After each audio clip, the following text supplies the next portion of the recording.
Vacances de Noël, Christmas Holiday, un film américain de 1944 de Robert Siodmak, scénario de Mankiewicz, avec dans la distribution Dina Durbin, Gene Kelly, Richard Worth, Dean Ahrens, Gladys George et Gail Zondergaard. Le sujet: Dina Durbin épouse Gene Kelly, aristocrate du sud des États-Unis. Quand celui-ci commet un meurtre, Dina Durbin, sous la pression de la mère de Gene Kelly, accepte de les aider à dissimuler le crime. Gene Kelly est malgré tout arrêté et Dina Durbin, qui ne peut s'empêcher d'aimer son mari, quitte la ville, change de nom et devient chanteuse dans une boîte de nuit à la Nouvelle-Orléans. Notre avis: Christmas Holiday est tiré d'un best-seller de 1939, mais c'est ici le deuxième projet de film, car le premier avait échoué en raison du refus de la censure. Il faut dire que le sujet était un petit peu sordide.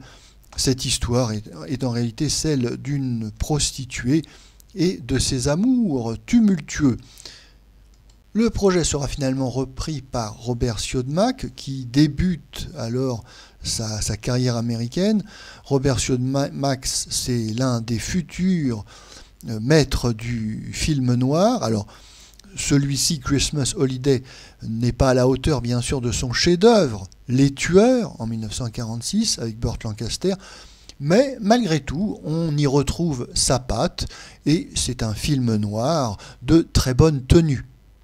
L'attraction du film à l'époque, c'est la présence dans la distribution de Dina Durbin, dans son premier grand rôle dramatique, oui, car Dina Durbin était surtout connue pour ses comédies musicales. C'est une actrice jolie, charmante et surtout très sympathique, très positive. Et là, elle prenait un risque en jouant ce rôle de prostituée, et qui était un rôle évidemment beaucoup plus sombre et plus dramatique. Mais le pari se révèle gagnant, car Dina Durbin, bien qu'elle interprète deux chansons dans le film pour ne pas totalement déconcerter son public, eh bien, se révèle être une actrice dramatique tout à fait convaincante, et elle a un jeu sombre et dramatique comme il convient à ce film noir. Autre première, si l'on peut dire, c'est également de voir Gene Kelly dans son premier grand rôle. Et Gene Kelly, lui aussi, sera un acteur de film musical avant tout, mais ici, eh bien, il est tout à fait convaincant dans ce rôle de mari criminel et qui entraîne Dina Durbin dans les bas-fonds.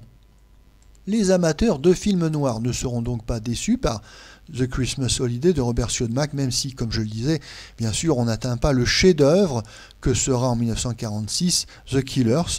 Mais en tout état de cause, les caractéristiques d'un bon film noir sont là, l'ambiance, l'atmosphère est bien là, et il ne faut pas bouder son plaisir.